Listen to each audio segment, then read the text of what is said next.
girl ya who fin out Maryland Afia Pokua oba ha be wa han be boy Jantra kwatena hospital a o wo se odwan no na oba tibi to nchen ukuru ni nti se woma o boy Jantra beje paper tikrom ha edan a wutim unu ukuru dan mo the basement ama han aboafunu Afia Pokua odwan to we gine na betena ni panim wo fin sa pofi oba na wo fin te se ahwaka ase Kwasia ba Afia Pokua ot Maryland Kwasia ko Ghana why wenim sembrim se dade sapo Kwasia ba obetena Maryland o se ho yentu galam se wo ho ti Maryland nwure mu wo kan Kwasia asem wenim se hohoro sapa so sapo aboafunu Akufo-Addo drug addict Kwasia we jimi we anunsuo we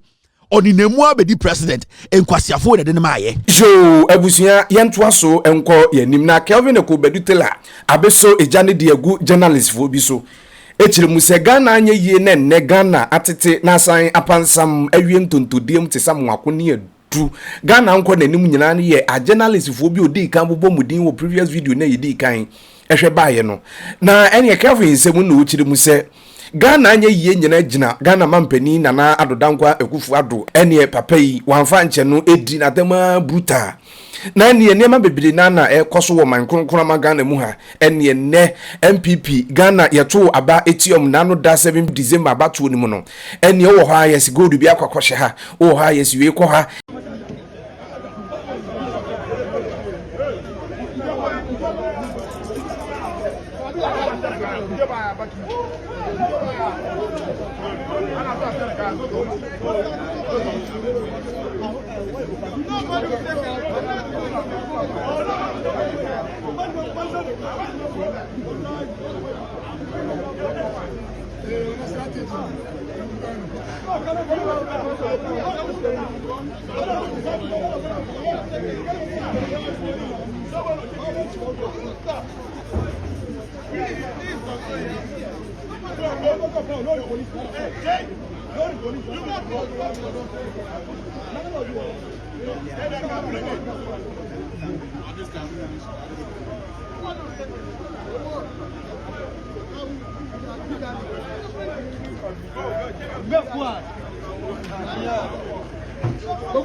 It's part of all those men. We make sure we put him down.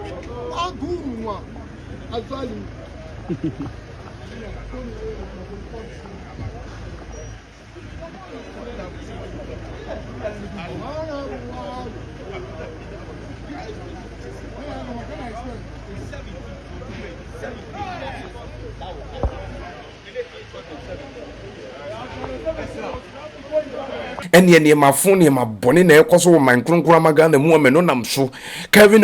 Taylor jirimu se ono despite se ote abrochire nyina no oyegana ni enti enachi ye amanyoko hedwobodo aba power on tama Ghana nkrofo bi mfa powers bi nsho munza ene ono so be kasa na kasa ene mu no ana ochire mu se Ghana nko yie ene Ghana ahwe ase nyina ene eka emne Ghana chesi ehu baby emfa ye ntoma ne ye niema emfa ne nyina ya journalist fo bi omo na enam so ma omode Akufo-Addo bai ene obo Afia Pokua din na Afia Pokua de ekura de edutwem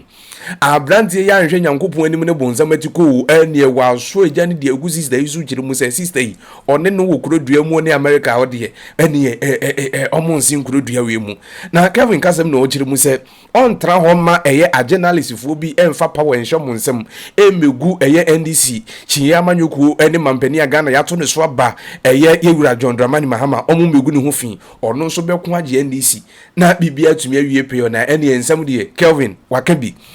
na abusuya nya musi nkoti ama ne boni bi emra ye beto aso na before be koti Kelvin nsem ni bi ede abanom meka mfo Abigail Mwatenya de ama wate say Abigail or digital marketing expert Abigail ebe nam digital business abai so akire kwan obefa so aye bi enya sika botini de agu botum adwuma wei ne ye de ne ye nso enye den fa Abigail number no eno ne ye US number no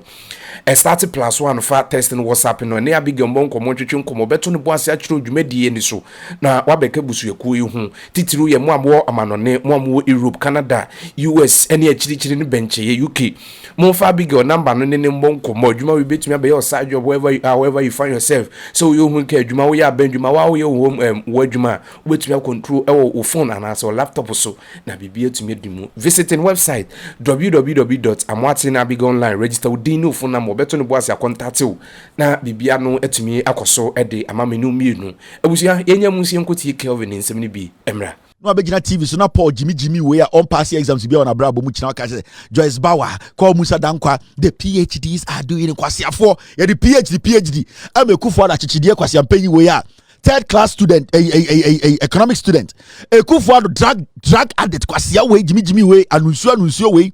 oninemu abedi president Kwasia for na de ma ye Sankoma, Kofi Bento, Paul Adom-Otchere, Kwekubako, Egbert Febo, Kwami Sefa Kayi, Kwasia for Obi, Omanyi Kobna Sante, Geli and Hufin or Maryland, Afia Pokua, Jimmy for way Munina Ghana say young Fachidie we Magana, Hebi Abedu, in Gaima. Kwasia ba Robertna Maryland, Kwasia ba Afia Pokua or Maryland, Kwasia Kogane. So Abedun super. Wabe wunse sa ukunu oto ne pa owo te se otwen a obenya hospital adema ye wonko an ye beje wabo otwen ba wa wenim sembrim se dade sapo Kwasia ba obetena Maryland o se ho yentu galamse wo ho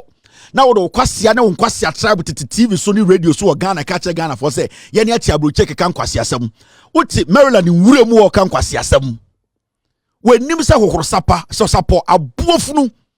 Mosa ya santefo ya nkanya sem na motetam ho Peace FM wo fin also be do America you are nobody edan a wutim uni ukunu dan mo the basement amahan aboofunu mo betena ade na wontu nkotena Ghana na mejinsa brochire nye na mejinsa ha ya num nsupa ya jimi mejinsa ha de ya tetetete bonkum ade na wontu nko Ghana odwan ba mo tete radio sene Kwasiade Jimmy mo kinkan yesi obituary stories so be ya ade o gotena radio so a odi obetumi na mo titi radio so ade every time ye ne ya radio a che Kwasia wo ti radio so che so onim journalism Afia Pokua hu fin ene wo betena bro kire sra o so na pa na do na si akonwa so na de nku afa oturum o pese o ho ye fe odwan to we gine na betena ni panim hu fin sa pofi Kwasia 47 na mo tete Ghana kekan Kwasia sam me kai Emra yesi ye the warrant to Kelvin Taylor so na Kwasia ba we akofra Kwasia be mate se den Morris Ampaw ama betra TV so ene lawyer in your experience in the law no 20 years in law experience no yesi a branch friend Kelvin Taylor no Interpol nkofa nemra na Kwasia na mpon ne nisa ponchiri tie baby ekwa na sa de ne wa wunim Kelvin Taylor de Interpol din baba on the see no sibia judge no warrant ato so no de hian say the Ghana government no on US embassy for nakasa intom do Kelvin Taylor and one say brocho am handed over nam na ba nti ya cha be 3 days the Kelvin Taylor me say hey mo ye ndan ma hu wo Afia Pokua Abidjan Cleto say de na wo de sra pokle na wo de sra wo be so ye kokko Kwasia wo hu ade efe wo betena aye de insupa ho e pa ade efe ende wo tim kunu da sra wachi onya fe oba na wo fin te se ahwaka ase ai Afia we dey say Afia we dey say nya den kura ene wo na why law ache enti mu nchekire ye Kelvin Taylor ye se je ba for say ye mfa Interpol ye de eya to ne so warrant o say ene no Afia eno asem na ye kan no Kelvin Taylor ne nipa bi asebio asem no abe out of jurisdiction enti sia no e wo say etumi ko America ne American government ne kasa enti me no kasa de acha be 3 days ye de baba so enti wo hwe experience na e be den no metumi na so na say so American citizen kwa and the Interpol ni dia omunim say obokro no ade de warrant ato so nkwa de Ghana de so mutuma ne ba so any ate ase munya mu ye Jantra for ma mo ya aboatwe mo jimi aboa oba font se wa betena brochire o se mu de meka so be kofie meka so ukunu ne meka so kotena wuranim wa betena ha betufo Kwasia ba ene de wo se nkofo mbra school abrochire ukurom baby a ufri nipa guo se moa obetena ha ye asantefo ye MPP fo odwan oba ha bebia wa han bebo Jantra akotena hospital a owo se odwan no na oba tibite wonchen na obi ante wonko a one room ukuru ni nenti se woma Kwasia ba ma no da mpa so hwew obebo Jantra beje paper tikrom ha mo bodam ohun na mo titi radio na mo gye say Ghana na no ano no because Kwasia ba wo pia bontina Vim Lady dear lady Jimmy